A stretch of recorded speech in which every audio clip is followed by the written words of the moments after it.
ចំពោះវិស័យសំណង់គឺមានភាពកាត់សម្គាល់ល្អប្រសើរជាពិសេសខាងផ្នែក industrial មានន័យថាឧស្សាហកម្មយើងមានការអភិវឌ្ឍហើយនឹងការស្នើសុំសាងសង់ចំពោះផ្នែកឧស្សាហកម្មជាច្រើនជាពិសេសនៅក្នុងខេត្តកំពង់ស្ពឺកណ្ដាលកំពតក្រុងព្រះសីហនុជាដើមចុះចំពោះអ្នកប្រើប្រាស់ហើយនិងអ្នកវិនិយោគនៅក្នុងឆ្នាំ2025ហ្នឹងមិនដែរចា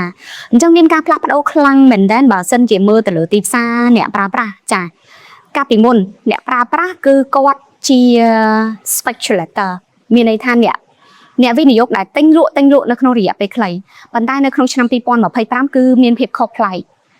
គឺអ្នកដែលទិញឬក៏វិនិយោគលើអចលនទ្រព្យគឺអ្នកដែលគាត់ទិញយកទៅប្រើប្រាស់តែម្ដងតើតែមានតម្រូវការចំពោះអត្រាជួលឬក៏ការជួលដែលអ្នកវិនិយោគដាក់ជួលក៏មានការប្រកួតប្រជែងខ្លាំងដែរគឺគាត់ធ្វើម៉េចដើម្បីឲ្យតែអចលនទ្រព្យគាត់ជួលបានកាលពីមុនដែល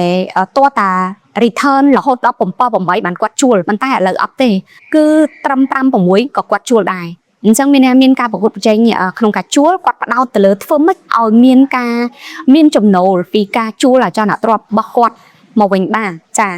ហើយគាត់ទិញនៅត្រង់ប្រយ័ត្នគាត់មិនបានប្រើលុយធនាគារដើម្បីទិញទេគឺគាត់ប្រើសាច់ប្រាក់ដែលគាត់មានចាសាច់ប្រាក់ដែលគាត់នៅសល់ដែលគាត់មានទៅលើតម្រូវការដែលគាត់ត្រូវការឬក៏ចាប់ឱកាសបានគាត់វិនិយោគលុយដែលនៅសល់ទៅទិញចាអញ្ចឹងយើងឃើញថានិន្នាការរបស់គាត់ផ្លាស់ប្ដូរហើយជាពិសេសគឺគាត់ផ្ដោតទៅលើអចលនទ្រព្យដែលប្រភេទតម្លៃសមរម្យចាជាងវិនិយោគទៅលើផ្នែកអចលនទ្រព្យប្រភេទកម្រិតមធ្យមឬក៏កម្រិតខ្ពស់ចា